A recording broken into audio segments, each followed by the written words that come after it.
biaya transaksi. Masih ingat yang biaya transaksi ini mana?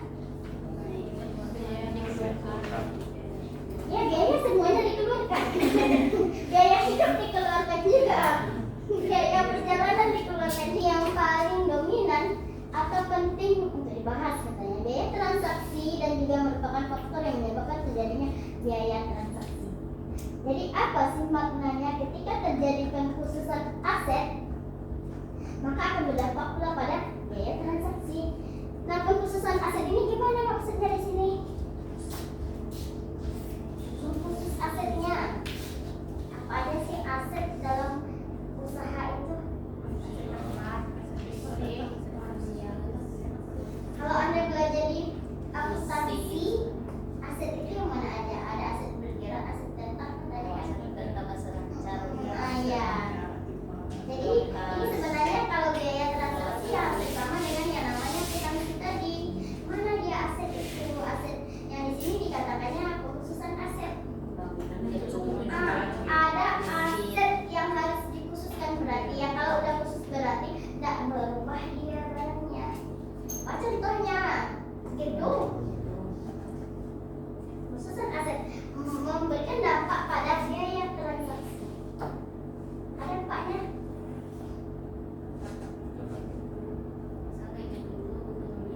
Itu dia. Dan biaya transaksi di luar dari biaya produksi, kan itu ceritanya. Nggak mungkin kan hidupnya kayak gini aja terus sekian tahun dia berdiri. Tentu butuh yang dibilang tadi pemeliharaan atau cat ulang atau perbaikan atau renovasi. Itu pengkhususan aset, makanya katanya memberikan dampak pada biaya transaksi. Akhirnya nambah ke biaya transaksi pengkhususan aset ini. Nah, pengkhususan aset dapat dibagi menjadi 4 tipe pula. Ada pengkhususan aset tempat, itu gedung salah satu contohnya yang dikhususkan tadi. Gedung di sini maksudnya karena kita bicara mengenai koperasi, berarti kooperasinya ya, tempatnya kooperasinya tadi berjalan tadi. Itu yang dikhususkan. Yang kedua, pengkhususan aset fisik. Mana ini pengkhususan aset fisik ini? Mesinnya. Kenapa dia perlu pengkhususan? Apa pula hubungannya dengan biaya transaksi? Yang namanya mesin pasti butuh pemeliharaan atau perawatan.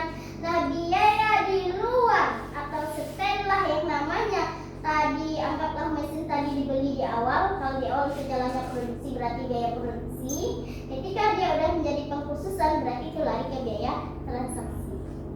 Servisnya dia misalnya. Oh, ini kooperasi produksi misalnya, kooperasi produksi makanan misalnya. Berarti servis alat atau mesin yang tadi harus dibayarkan, itu masuk pada biaya transaksi. Yang berikutnya, pengkhususan aset manusia. Kalau manusia berarti tenaga kerja. Oh, berarti ada yang khusus sudah membuat tenaga kerjanya. Ada kira-kira? Ada dong. Kan ada manusia yang terampil sesuai profesionalnya. Nah, pengkhususan asetnya ini apa maksudnya? Pengkhususan aset manusianya ini, manusia ini kan langka, Bu. Jadi dia khusus asetnya itu. Apakah hal yang demikian?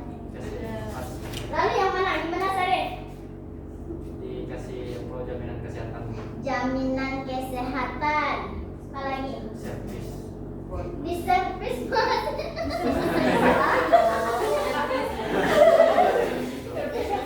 Jadi manusia ini di servis kata salah ilmu. Dia kan nggak pasti ceritanya ini. Gimana manusia dibawa ke bengkel manusia? Jajak dikurang itu.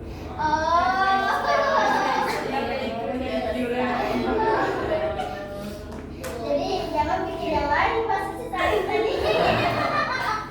Servis manusia, jadi kami bertanya-tanya, apa lah manusianya? Tenaga kerja ini diservis katanya. Misal semacam kan kadang-kadang di perusahaan itu sekali setahun dia mengadakan liburan atau penambahan wawasan, pelatihan, BIM-TK atau sosialisasi kah, itu kan penambahan wawasan di luar berarti dari biaya produksi. Makanya biaya-biaya tadi dibilang biaya transaksi.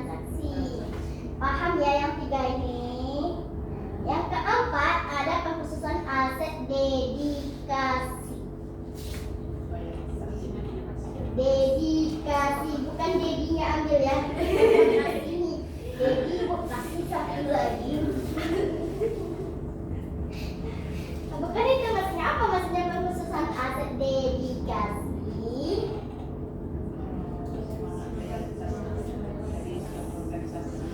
Loyalitas dari sebuah organisasi. Contoh dari loyalitas organisasi ini kalau di koperasi.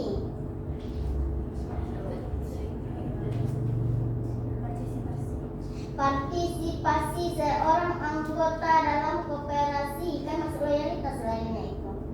Maka di sini akan diberikan misal sesuatu yang lebih untuk anggota koperasi yang partisipasinya lebih. Nah, inilah 4 pengkhususan aset. Semuanya berkaitan dengan biaya transaksi. Semuanya berkaitan di luar dari biaya produksi. Kata kuncinya membedakan antara biaya transaksi dengan biaya produksi itu simpel dan sederhana kok sebenarnya. Apa sih? Biaya produksi adalah semua yang berkaitan untuk berjalannya proses produksi. Beli bahan baku itu untuk jalannya proses produksi. Bahan baku paling utama kan? Apalagi gaji karyawan itu untuk berjalannya proses produksi. Itu paling utama, paling pokok dikatakan ada biaya produksi. Ya udah, yang biaya transaksi di luar itu aja kok kata kuncinya, di luar dari biaya produksi itu aja yang bisa Anda bandingkan. Berarti pikirkanlah yang apa sih yang di luar dari biaya produksi. Biaya promosi misalnya, apalagi biaya penambah wawasan karyawan, biaya jalan-jalannya karyawan sekali setahun misalnya, itu dikatakanlah dia biaya transaksi. Itu udah menjadi poin kunci. Nah, kalau tidak pasti ya udah gampang aja kok. Yang namanya tidak pasti, Anda pasti paham, ragu-ragu di dalamnya. Tidak ada istilahnya kebenarannya di dalamnya. Nah, larikan lagi ke logikanya ke sana. Gimana sih kaitannya dengan biaya transaksi? Kalau Anda ragu-ragu biaya transaksi, ada apa sih yang akan terjadi gitu? Sana aja. Gitu gampangnya mikirnya gitu. Ya, masing-masingnya ini padahal dia kan sederhana itu. Tambah lagi pengkhususan aset. Yang namanya khusus atau spesifikasi lah kalau dalam ekonomi kan bahasanya spesifik, berarti ada yang dijaga dalam sebuah spesifikan. Kalau manusia spesifik manusianya bukan berarti manusia lainnya langka tadi kita bilang. Tapi bagaimana yang namanya dia akan tetap terus bekerja, tapi ada yang diberikan untuk manusianya tadi. Maka tadi dibilang ada jaminan kesehatannya. Ada sekali setahun agar dia tak terlalu suntuk atau jenuh, bawalah liburan karyawan ini atau yang lain sebagainya, atau kasihlah dia seminar, webinar atau sosialisasi. Kayak Anda kayaknya kurang liburan. Anda kayaknya sama pikirannya. Ini kan dari sini 4 pengkhususan ini gampang aja pula bedakannya. Aset tempat apa sih? Kira-kira apa yang menjadi biaya transaksi dalam aset tempat? Berarti luar dari setelah tempat ini ada, kira-kira apa lagi yang dibutuhkan? Berarti servisnya dia, atau perbaikan bangunannya dia, atau yang lainnya. Aset fisik berarti berkaitan dengan mesin, alat produksi tadi. Kalau di awal dibeli, awal kita memproduksi, berarti itu dia menjadi biaya transaksi. Itu di awal itu dibeli kan? Biaya transaksi, biaya produksi di awal penggunanya, karena belum ada apa-apa ceritanya, sepenuhnya kita gunakan untuk produksi. Tapi ketika udah berjalan kemudian dia butuh servis, butuh perbaikan agar mesin ini lancar, berarti dia masuk ke biaya transaksi. Itu manusia udah tadi kita bilang aset dedikasi, loyalitas sebuah perusahaan ini. Ada pertanyaan sampai di sini? Mega cukup paham? Saya bingung dengan ditanya cukup paham, diam, ditanya mengerti, ambruk. Jadi di mana sih posisinya? Dilanjuti. Bisa membedakan keempatnya? Bisa membedakan antara biaya transaksi dengan biaya produksi?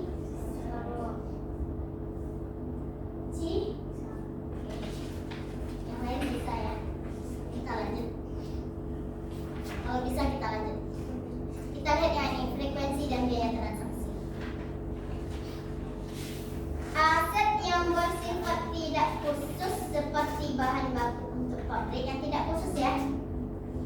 Semakin banyak aset yang ditransaksikan, semakin sedikit frekuensinya. Masing-masing. Kenapa semakin banyak aset yang ditransaksikan, semakin sedikit frekuensinya?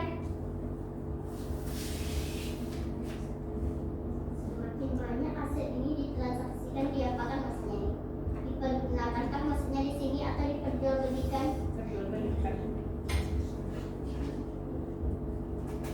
Semakin sedikit frekuensinya. Jadi semakin banyak aset yang diperjualbelikan, semakin sedikit frekuensinya. Apa maknanya di sini?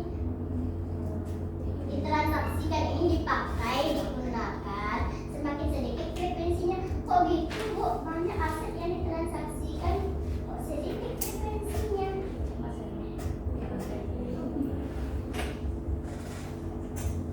Padahal kan banyak asetnya yang dipakai ini ceritanya. Anggaplah ada gedung, ada pabrik, ada mesin-mesinnya, ada tenaga kerjanya. Ini banyak nih semuanya nih. Tapi sedikit frekuensinya katanya. Frekuensi di sini apa sih maksudnya? Hasilnya ya, gimana? Atau outputnya lah kita anggap frekuensi kan gitu. Berapa sih yang dikeluarkannya? Jadi banyak nih asetnya, sedikit frekuensinya. Sedikit outputnya, sedikit yang dikeluarkan. Katanya kan kayak gitu.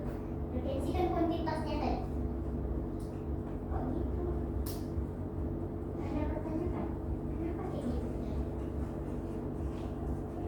Apa sih maknanya di sini? Semakin banyak yang namanya aset yang bekerja, yang digunakan, semakin sedikit frekuensinya.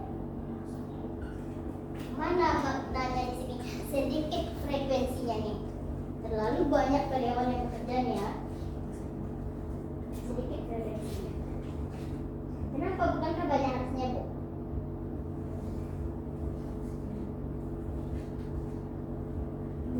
Gimana itu posisinya? Bak lagi nih. Ini bahan baku segini. Anda bekerja sebanyak ini. Output yang keluar kira-kira sebanyak apa? Sebanyak ini juga. Itu yang frekuensi kecil tadi. Sehingga yang sebanyak ini dibagilah sebanyak karyawan tadi ya kan? Bahan baku sepetak meja ini cuma Anda ini 12 orang, 13 orang, 12 orang. Bagi bahan baku yang sepetak meja ini 12 orang. Pada akhirnya frekuensi perorangan banyak atau sedikit? Sedikit. Nah kecuali nambah, kemudian sedikitkan aset yang bekerja, makanya tadinya dikit. Ketika istilahnya anggaplah tenaga kerjanya kita kurangi, ternyata aset bahan bakunya ini segini, setiap orang akan menghasilkan frekuensi yang tinggi. Karena yang sedikit ini dibagi jadi banyak orang. Maksudnya di sini paham atau bingung di mana frekuensi yang sedikit ini, maksudnya yang dihasilkan orang-orangnya, kuantitas yang dihasilkan oleh banyaknya yang namanya apa tadi, aset tadi, makanya jadi sedikit dia. Yang kedua, transaksi aset yang sangat khusus seperti mesin-mesin untuk keperluan proses produksi, semakin tinggi kemungkinan transaksi berulang. Jadi mesin yang digunakan untuk produksi katanya, semakin tinggi kemungkinan transaksi berulang, semakin rendah biaya transaksi per unit. Di sini kata kuncinya, semakin tinggi kemungkinan transaksi berulang, semakin rendah biaya transaksi per unit. Apa sih maknanya ini? Semakin banyak transaksi berulang, semakin sedikit biaya transaksi per unit.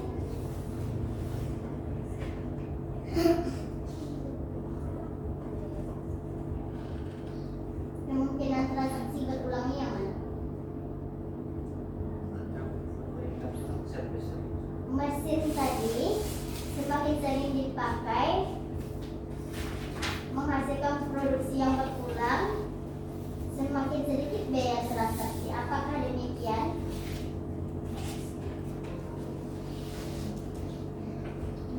kecil biaya transaksi per unitnya. Mana posisinya? Atau yang kata si Sarif? Yang kata si Sarif nih. Nih, anggaplah tadi ada biaya servis mesin.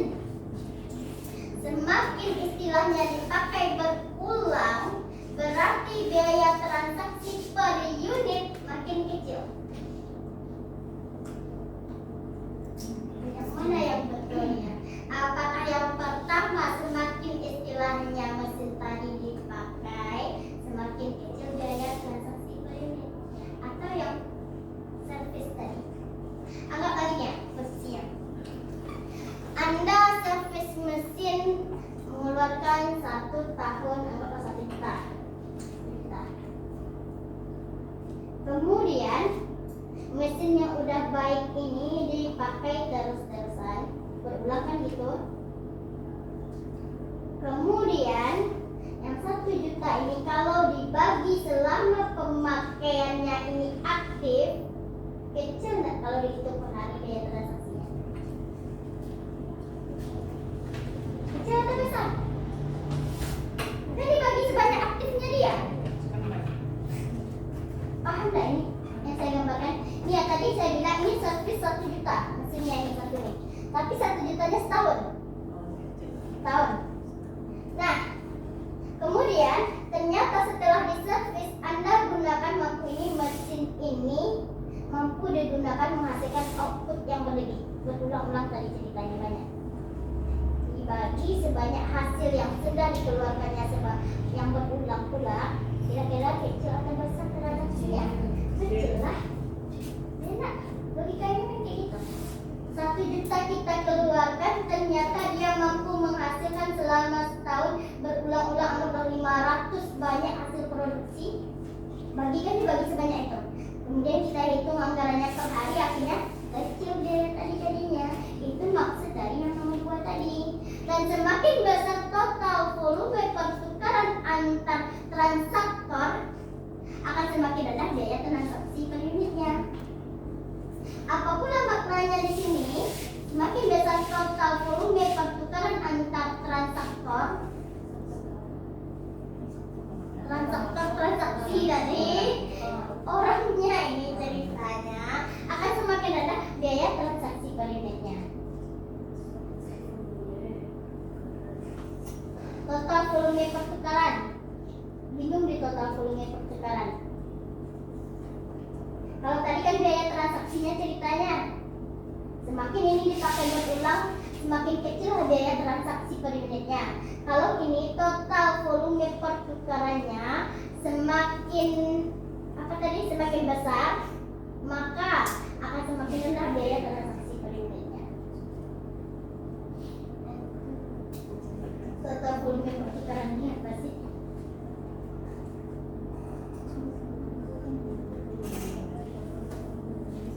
Apa maksudnya total volume pertukaran?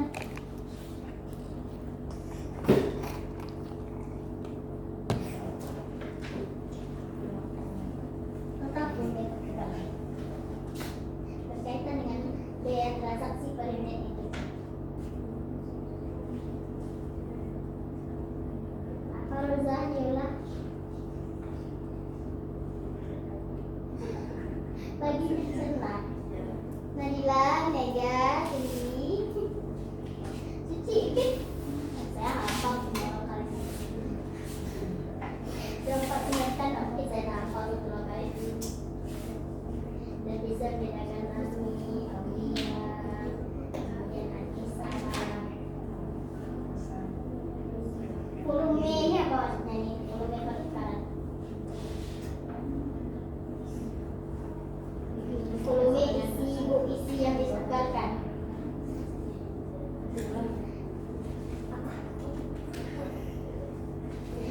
Nggak bisa bahasa Indonesia, bahasa Minangnya juga kan. Biar saya translator kan. Apa sih maknanya ini sebenarnya?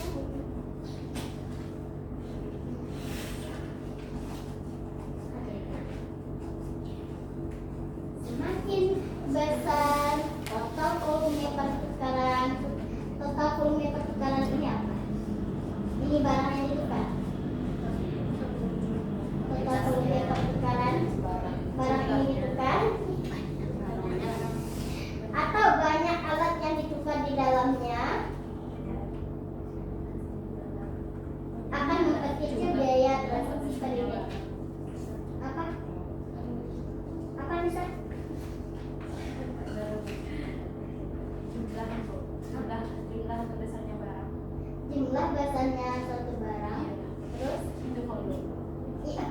Volumenya saya tadi akan menjelaskan volumenya jumlah oke. Ya tadi kan saya gambarkan kayak gini. Mana sih pilihan sebenarnya? Ini banyaknya pertukaran atau jumlah barang yang ditukar, memperkecil besarnya, memperkecil biaya transaksi per unit. Atau kata saya tadi, nah yang keduanya, suatu alat yang ditukar diperbaiki semuanya, memperkecil biaya transaksi per unit. Itu jangan sama itu.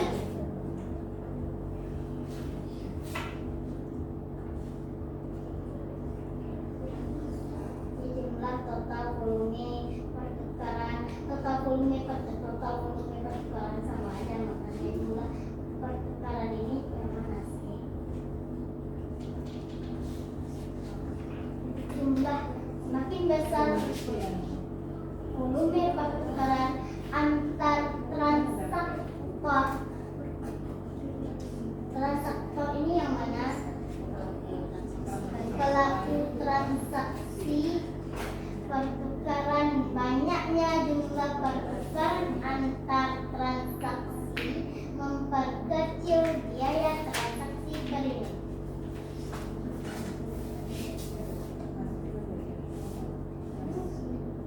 Banyaknya jumlah pertukaran transaksi apa tadi? Pertukaran transaksi apa tadi?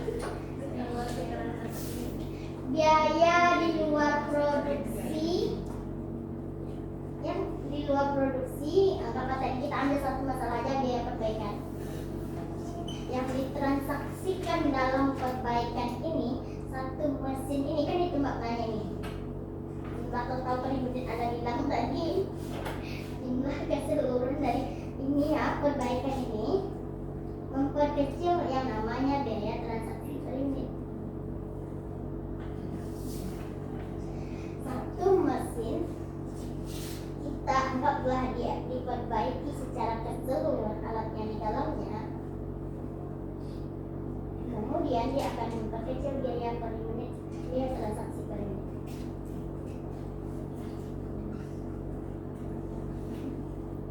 Kalau tadi misalnya ini perangkapannya satu mesin, satu diperbaiki aja yang rusak misalnya, satu aja yang diservis misalnya, dia memperkecil pula biaya transaksi per unit. Kan tadi yang pertama kayak gitu kan, diperbaiki, kalau udah rusak lampunya, perbaiki yang satu, tapi dilakukan berulang produksi. Kan yang pertama tadi, dia mampu habis itu memproduksi berulang-ulang, memperkecil biaya per unit. Yang pertama tadi paham? Yang kedua ini, satu mesin kita servis keseluruhan, tidak hanya lampunya, tidak hanya yang rusak kita perbaiki, tapi semuanya pada akhirnya memperkecil biaya transaksi. Apa? Ada kembali baru gitu. Oke, kalian paham salah? Ini ya. Ini anggap mesin produksi kita ya. Kan ini punya banyak alat di dalamnya ini. Rusak sebenarnya satu cuma, tapi karena kita tanggung nyervis, kita servis semua alatnya. Setelah itu, ternyata setelah servis dia bisa menghasilkan barang produksi yang banyak. Transaksi per unit jadi kecil. Dalam artian apa? Kita anggaplah tadi biayanya kembalikan ke 1 juta. Ternyata menghasilkan 1 bulan aja mampu menghasilkan 500 barang produksi, otomatis transaksi per unit nanti bagilah yang 1 juta tadi dengan yang namanya perbaikan dari keseluruhan yang ada di mesin tadi. Itu dia. Kalau pernyataan pertama, satu mesin ini kita servis, kita perbaiki, tapi kita lakukan penggunaannya berulang-ulang. Nah, itu yang pertama tadi. Menghasilkan produksi yang banyak pula, memperkecil biaya transaksi. Yang satu, barang hanya diservis satu, tapi dipergunakan berulang setelah itu, yang perkecil biaya transaksi per unit. Yang satu lagi, satu mesin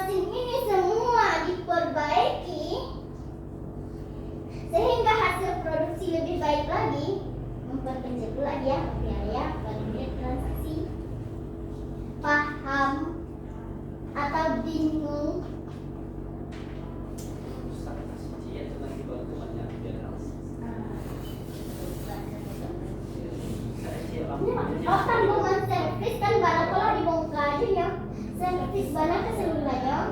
Pada akhirnya dia bagus, semua lancar pada akhirnya semuanya. Kemudian dia menghasilkan produksi. Nah, kemudian berdampak pada biaya transaksi kalau dibagi dengan hasil yang dia hasilkan setelah itu. Kan kayak gitu dia. Bagikan. Ya kan? Ternyata dia menghasilkan sekian. Satu, ternyata ketika dilakukan berulang. Yang pertama kenyataannya kan kayak gitu tadi, dipergunakan berulang katanya. Setelah ditransaksikan dipergunakan berulang. Itu memperkecil biaya per unit juga. Hal yang kedua, ketika diperbaiki keseluruhan memperkecil pula biaya per unit. Ada pertanyaan? Paham barisan sini semua? Bagian sini? Mudah-mudahan paham. Ada 3 dimensi transaksi. Ada frekuensi transaksi, ketidakpastian transaksi, keunikan transaksi. Adapun kita lihat di sini transaksi ada insidental, ada yang berulang. Mana maksudnya transaksi insidental? Mana transaksi berulang? Mana transaksi insidental?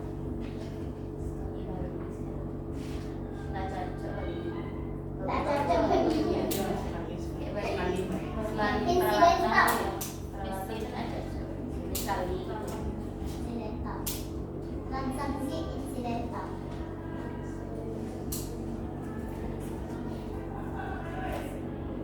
Nah, kaitkan dia dengan karakteristik investasi pada barang yang tidak khusus.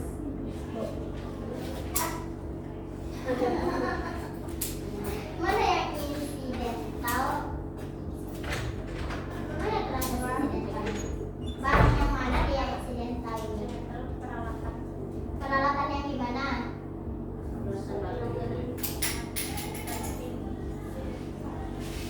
Peralatan yang gimana insidental ini? Peralatan yang pertama kali dibutuhkan. Yang lain? Di sini ketika di investasi tidak khusus, contohnya beli peralatan baku, sampul, stok, lain-lain. Barang yang tak butuh perbaikan. Ada butuh perbaikan. Jalannya perbaikan. Perbaikannya beda dengan yang berulang. Berulang ini barang yang bisa dipergunakan setelah diperbaiki. Makanya di perlakuan investasi tidak khusus gimana nih? Belum memang. Apa nih gimana? Nah, ini dia bahan bakunya yang semacam istilahnya yang tahan lama tadi mah. Tidak perlu penyerpisan gitu. Makanya dicocokkan di sini. Contohnya campur, stok. Kalau yang tidak khusus, investasi tidak khusus. Kemudian kalau yang berulang membeli bahan baku barangnya. Ini kita tidak larikan lagi ke cerita yang namanya biaya transaksi. Tidak ke sana lagi nih maksudnya di sini. Tidak ke sana lagi ya, karena di sini dimensi transaksi ceritanya ini. Tidak ke biaya transaksi lagi nih ceritanya. Dimensi transaksi. Nah, di investasi tidak khusus, contohnya membeli peralatan baku seperti campur, stok dan lain-lain. Sedangkan di barang berulang membeli bahan baku. Apa sih maksudnya yang berulang ini? Beli bahan baku. Bahan baku yang bisa dipergunakan atau yang dibutuhkan secara terus-menerus dan berulang. Nah, sedangkan di investasi khusus membeli peralatan biasa seperti diesel, mesin pembajak dan lain-lain. Ini contohnya di pertanian ini ya. Nah, apa maksudnya kayak diesel, mesin pembajak itu semacam butuh yang namanya konservis standar ke depannya. Kemudian sedangkan di barang berulangnya atau transaksi berulang membeli bahan biasa, misalnya bahan pembentuk, bahan tambahan. Dari contoh kalau di pertanian apa sih barang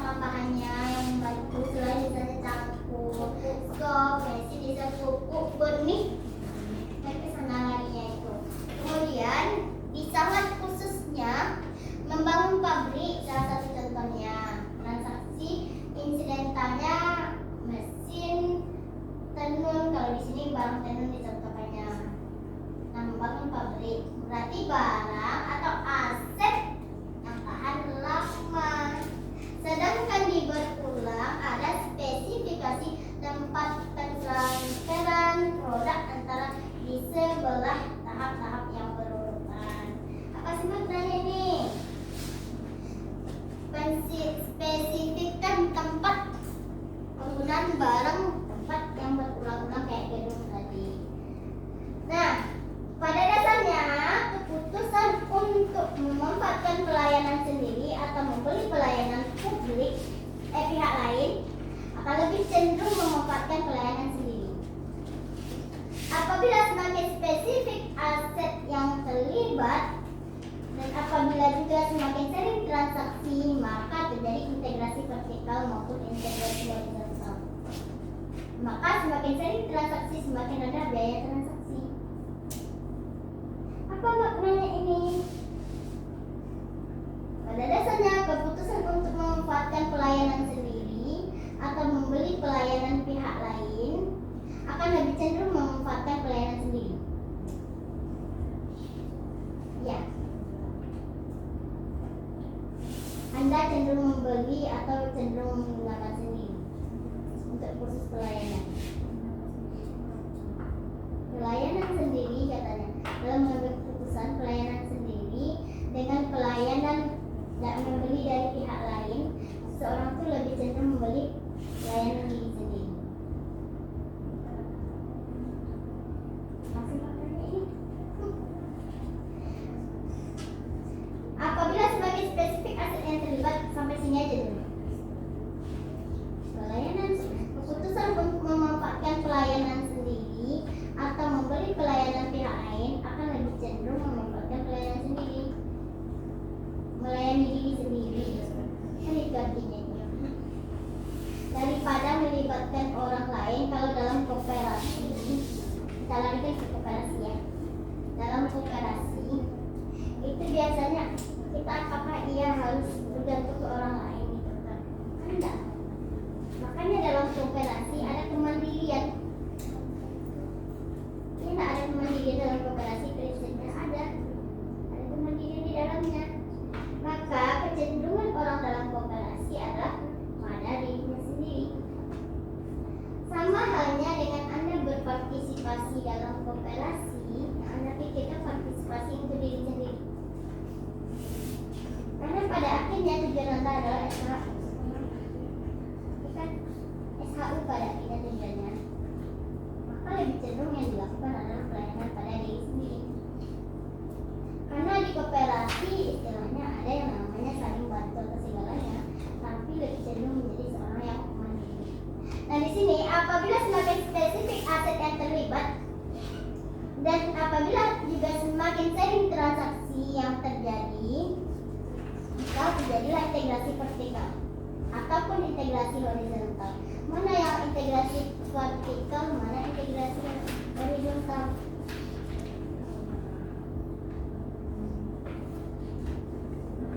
Garis vertikal tahu?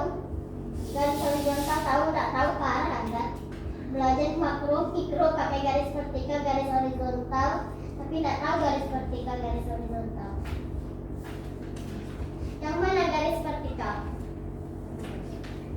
Yang mendatar kah? Yang tegak kah? Mana Nadila? Garis vertikal yang mana?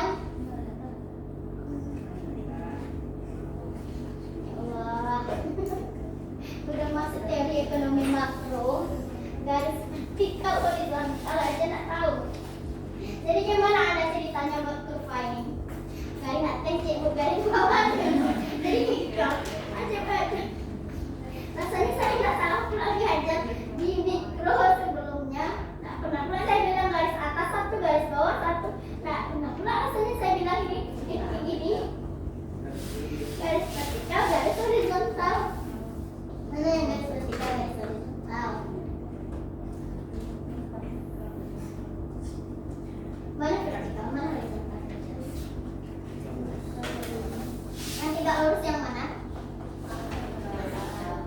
Vertikal. Yang horizontal?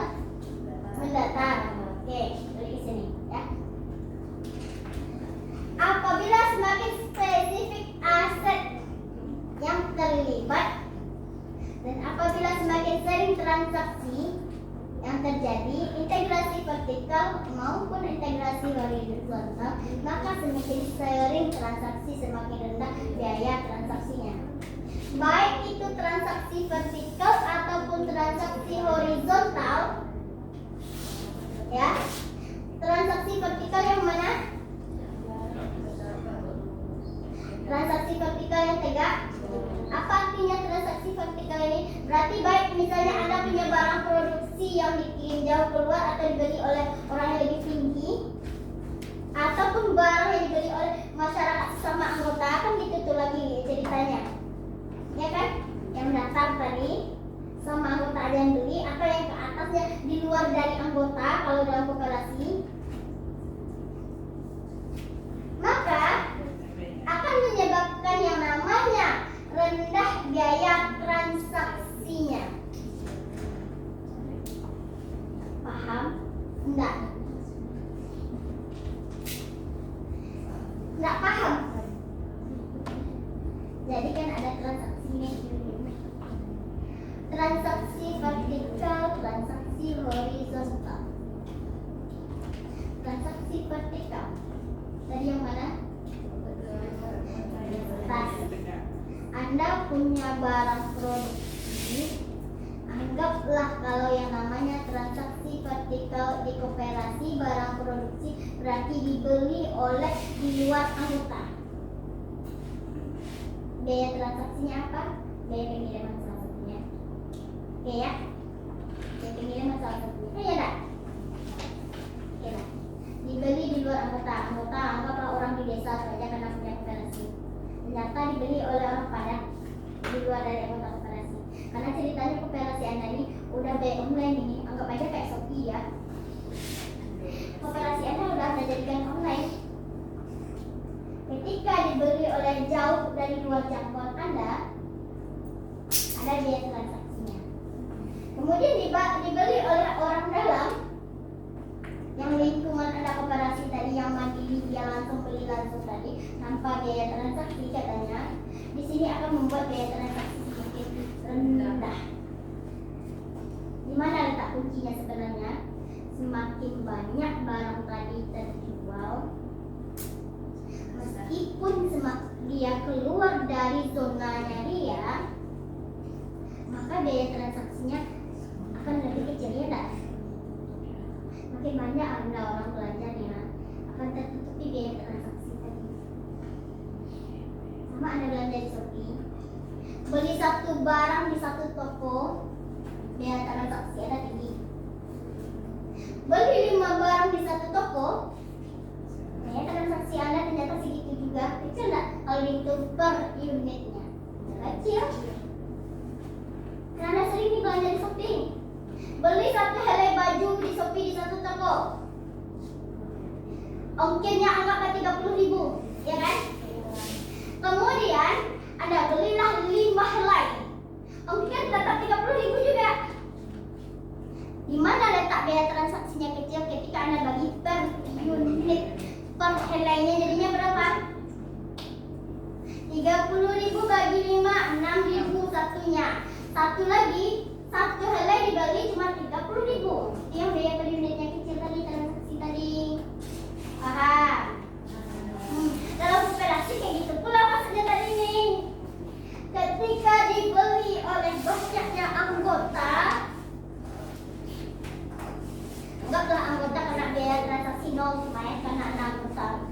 Tapi di luar anggota beli, ternyata dia beli banyak pula, maka biaya transaksi tadi akan rendah jadinya. Bagi sebanyak barang yang terjual. Itu makanya tadi gambarannya kayak gitu. Maka sederhananya kalau Anda belanja Shopee tadi sebenarnya nampak. Karena Anda bingung di koperasi, karena koperasi seutuhnya belum pernah Anda ikut terjun ke dalamnya, makanya bingung kan? Karena istilahnya di koperasi Anda kadang anggaplah, nah saya mau gabung koperasi, Anda nggak belanja.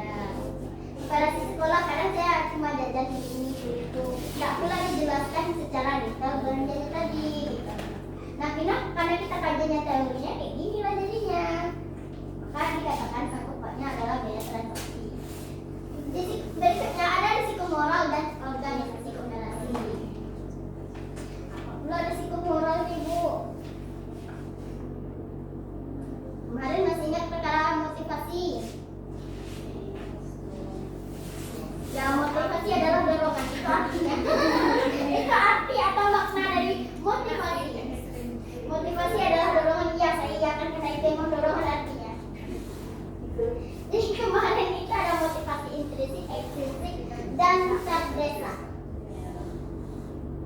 Dan Anda itu udah mampu membedakannya intrinsik, ekstrinsik, dan mendesak tadi. Nah sekarang resiko moral dalam kooperasi. Ada resiko moral dalam organisasi kooperasi.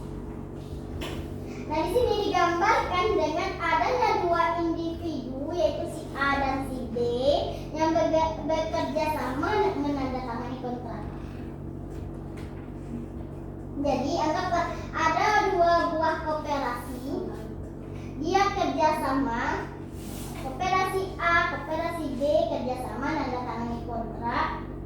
Nah koperasi A memberikan pelayanan servis kepada koperasi B, dan pelayanan balasan akan tergantung pada. Jadi si A memberikan servis kepada si B itu tergantung pula pada dua hal. Pertama, perilaku dan motivasi si B. Bisa saja si B ini memanfaatkan situasi hold up. Apa artinya situasi hold up ini?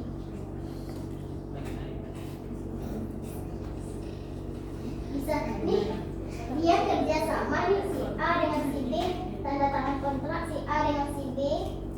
Kemungkinan ada terjadi dua hal. Pertama, si B hanya memanfaatkan keadaan. Yang pertama. Yang kedua, faktor eksternal yang tidak diperhitungkan berhubungan dengan resiko moral tadi. Apa risiko moralnya? Kalau dari gambaran ini, si A dan si B bekerja sama, apa resiko moral yang akan terjadi kira-kira? Resiko moralnya apa sih? Sikap antara si A dan si B. Enggak, walaupun dia udah bekerja sama, setuju ya nanti bunga sama-sama dibagi sekian, atau sisa hasil usaha sama dibagi sekian katanya. Karena si A punya tanah usaha, si B punya tanah usaha, iya katanya. Ada risiko moralnya. Apa risiko moralnya? Ternyata setelah bekerja sama, ada yang ingkar salah satunya usahanya. Itu lari dari risiko moral. Gimana moralnya? Nampaklah sikap si A lagi, ternyata si A lebih menginginkan saya banyak dapat uang. Karena saya yang bekerja. Atau karena saya yang belanja banyak, saya harusnya tinggi dapat SAU-nya. Itu risiko moral namanya. Risiko sikap itu. Atau kayak dibilang tadi, ternyata kerjasama dua belah pihak hanya memikirkan karena dia lagi butuhnya dia. Itu risiko moral. Pemanfaatan atas di dalamnya. Tidak hanya kooperasi ini. Anda berteman-teman sering juga kayak gitu. Anda berteman-teman sering melakukan semacam ada risiko moral di dalamnya.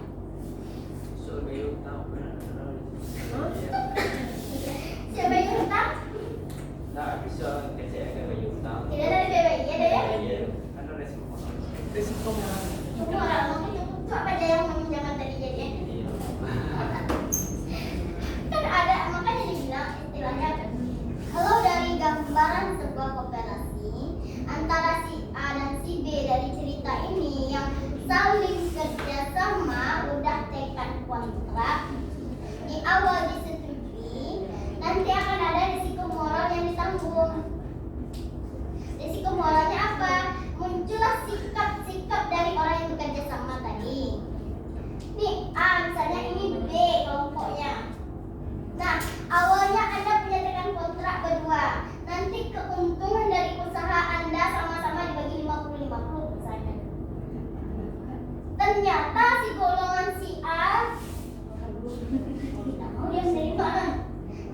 Banyak. Awal yang banyak aja si B duduk-duduk saja wajah. Ya kan? Atau dari kerjasama yang dua dia buat ini, si A udah dibacanya dalam otaknya, saya kan kita butuh aja ini. Terus saya manfaatkan si B karena terdesak ini, ya kan?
motivasi terdesak.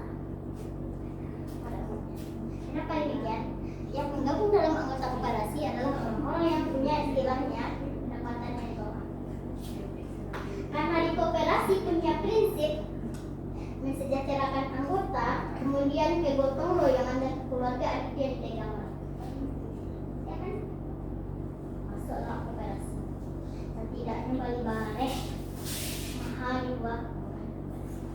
Azas di dalamnya adalah apa? Motivasi terdesak, azas kekeluargaan ada di dalam.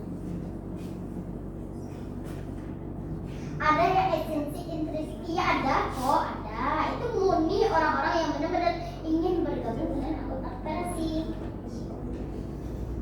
Terdesaknya juga ada, karena keadaan tadi kan, daripada nak makan, kan misalnya di koperasi baru murah, tak ada yang demikian.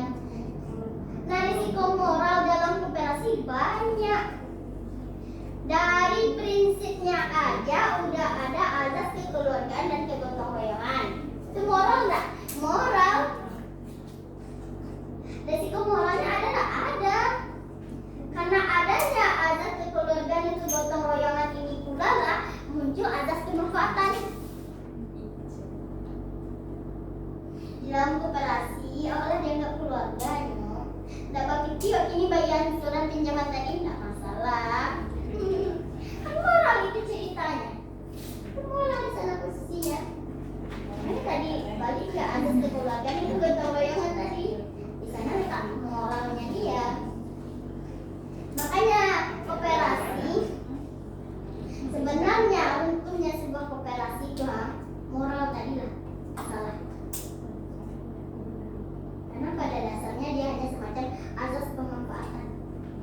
Di koperasi bisa minjam. Ya kan, di koperasi kita tidak akan ada dituntut betul kayak bank katanya.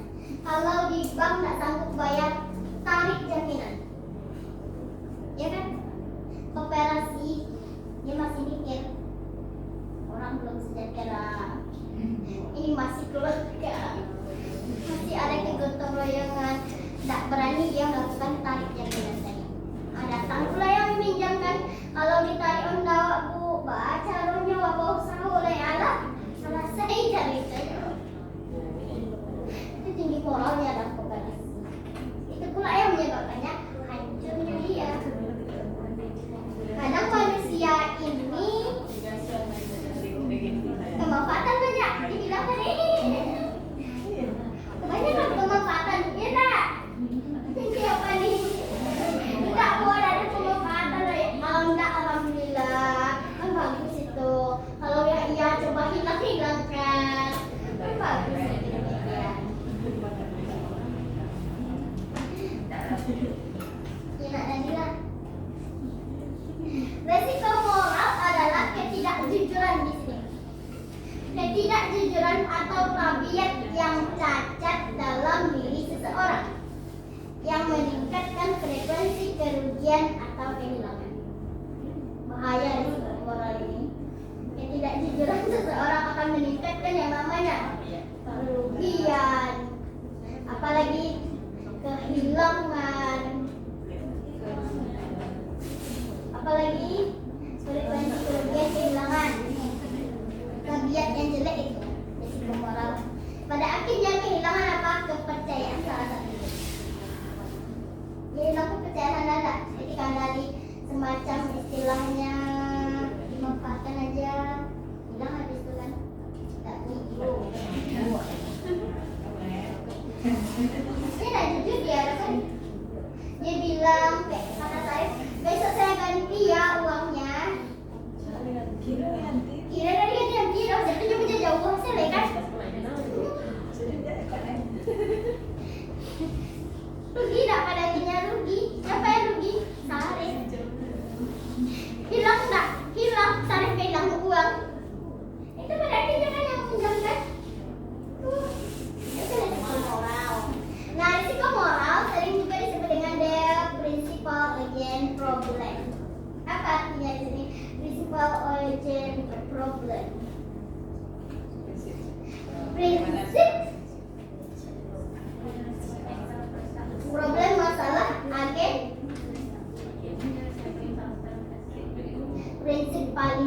dasar dalam sebuah masalah.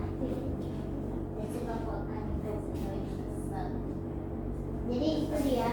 Nah, yaitu bagaimana seseorang prinsipal, yakni pemilik sumber daya, dapat mendesain atau merancang kontrak yang memotivasi individu lain yang menjadi agennya, yakni pelaksana kegiatan, untuk bertindak sesuai dengan interesi prinsipal. Dalam artian ada tiga orang jadinya ya. Ya, ada yang punya prinsipnya, ada pelaksananya, kemudian ada yang pemegang prinsipnya tadi. Ini tiga orang yang bertindak ini katanya dalam resiko moral ada yang namanya katanya interesi prinsipal. Kembali ke maknanya, ketidakjujuran tadi mengakibatkan kerugian dalam.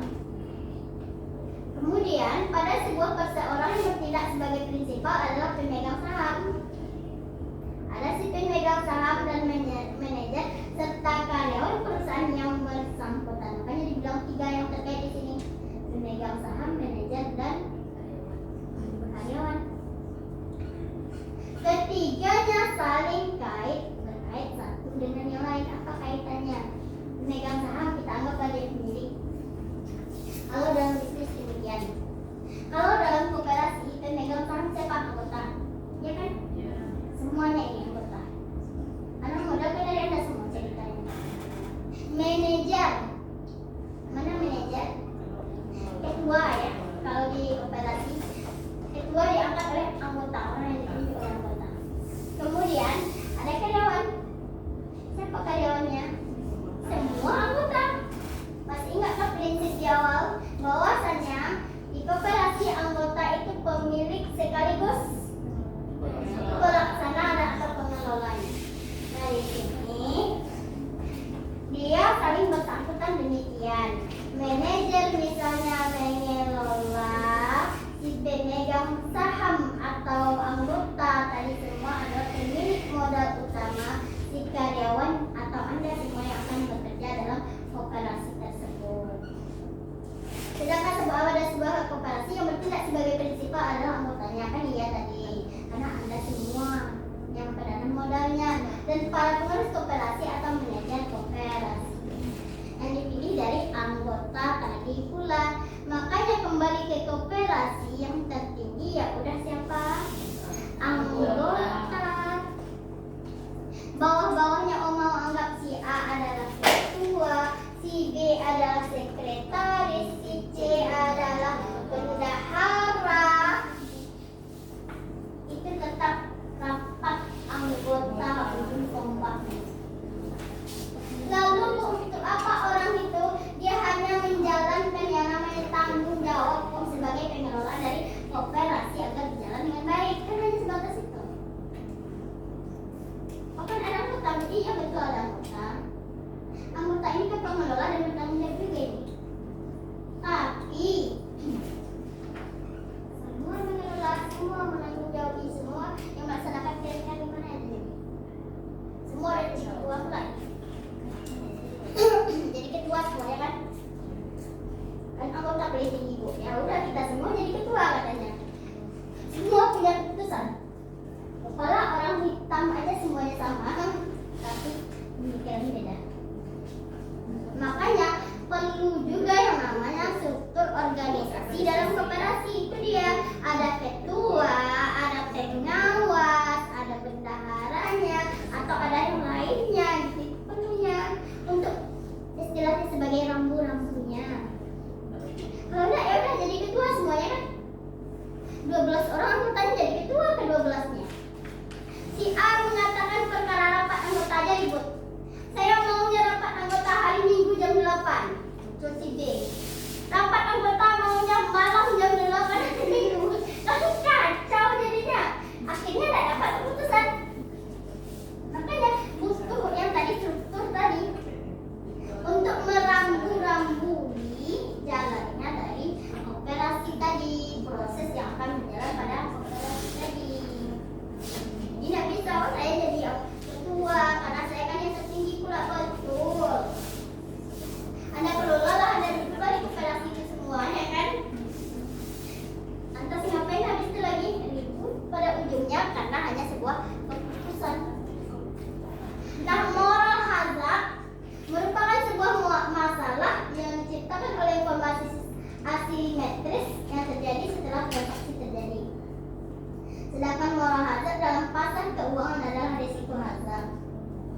bahwa peminjam terlibat dalam aktivitas yang tidak diinginkan dari sudut pandang pemberi pinjaman, karena mereka kemungkinan kecil akan melunasi pinjamannya. Ini ceritanya, gambarannya pada koperasi simpan pinjam. Kenapa sih moral hazard maksudnya di sini? Kenapa hold up? Tadi kan 2 jam. Hazard ini nama orang yang mengemukakan atau apa sih sebenarnya? Kenapa sih dia ngasih moralnya, moral hold up, tadi kan moral hazard. Apa sih? Orang yang mengemukakan atau hajatnya seseorang. Hajat. Ya, ada moral hajat, mana ada? Jadi ini semacam istilahnya ide si Hazard. Menurut si Hazard, idenya dia, moralnya si Hazard ini katanya di sini poin kunci apa tadi? Peminjam terlibat dalam aktivitas yang tidak diinginkan dari sudut pandang pemberi pinjam. Peminjam siapa? Anggaplah anggota yang minjam. Terlibat dalam aktivitas yang tidak diinginkan dari sudut pandang pemberi pinjaman. Lah menyeleweng ceritanya ini. Peminjam tadi menyeleweng dari yang namanya etika. Apa kita etika? Etika dalam koperasi. Karena mereka kemungkinan kecil akan melunasi pinjamannya. Semacam orang berkilah, orang berhutang. Dia mau berkilah dari hutangnya tadi, kan menyeleweng tadi toh. Karena dia merasa tidak akan mampu melunasi hutang tadi. Diperjanjikannya, di kontraknya, dia minjam 1 juta, dan 1 juta. Kena bunga, anggaplah koperasi 2% aja ya. 1 juta 2%-nya berapa? 2 juta, 1 juta 2%, 2 per 100 kali 1 juta, 2.000. 2.000 net. 2.000 kan berapa sih? Saya bikin adik-adik kalau mau 20.000 jadinya, 1 juta 20.000. Oke, Pak, dapat dengan 20.000. Berarti harus bayar 1 juta 20.000. Nah, karena dia merasa tidak akan mampu membayar, dia tidak akan mampu bayar ini. Muncullah moral si Hazard ini ceritanya. Si peminjam dia tidak akan mampu, ada kemungkinan kecil untuk membayarnya. Munculnya moral yang gimana? Kayak semacam mau lari dari kita tadi saja.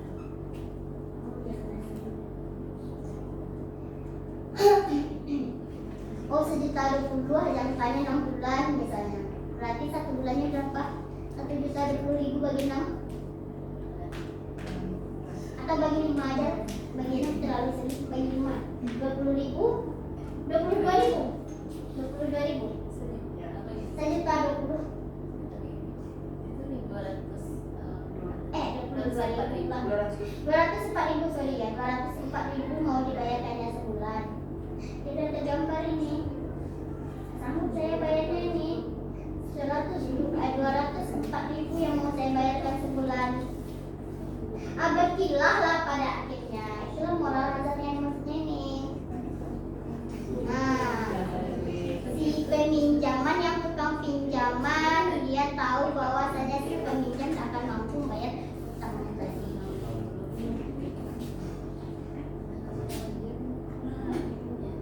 Sehingga akhirnya apa pilihannya? Lebih baik tidak usah berikan pinjaman. Sama dengan ini ya, memberi pinjaman ke orang jika dia lebih baik tidak usah berikan pinjaman. Kan itu yang moral sehat tadi prinsipnya itu. Ini udah digaji-gajinya orang ini. Oh, si C ini kalau dia tahun janjinya 5 bulan, dia tidak akan tepati selama 5 bulan. Dia akan molor sampai 2 tahun.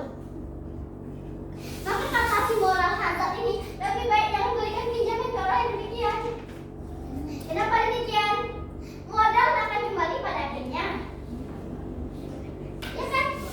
Tahu modal dari yang kota semua, dia pinjam berkilah pula, pada akhirnya tidak akan kembali. Nah, berikutnya risiko moral tergantung pada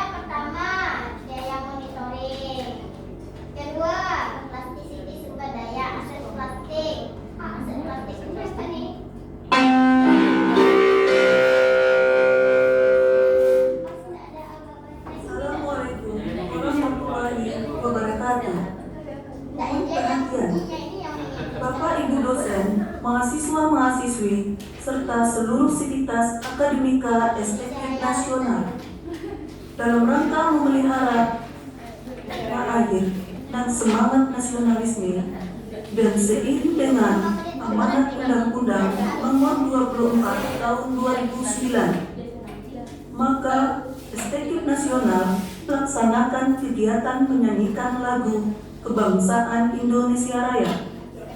Untuk itu, harap semua mengikutinya dengan hikmat.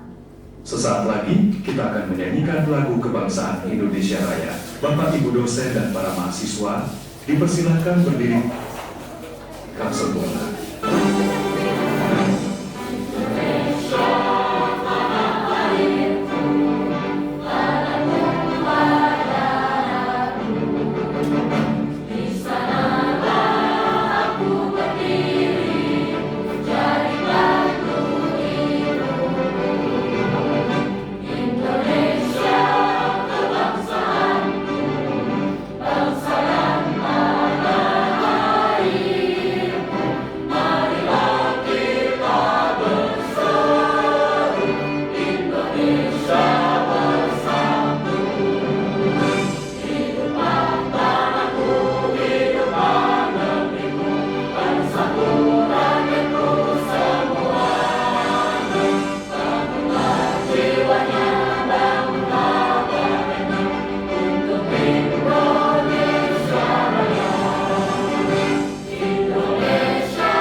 Hadirin dipersilakan duduk kembali.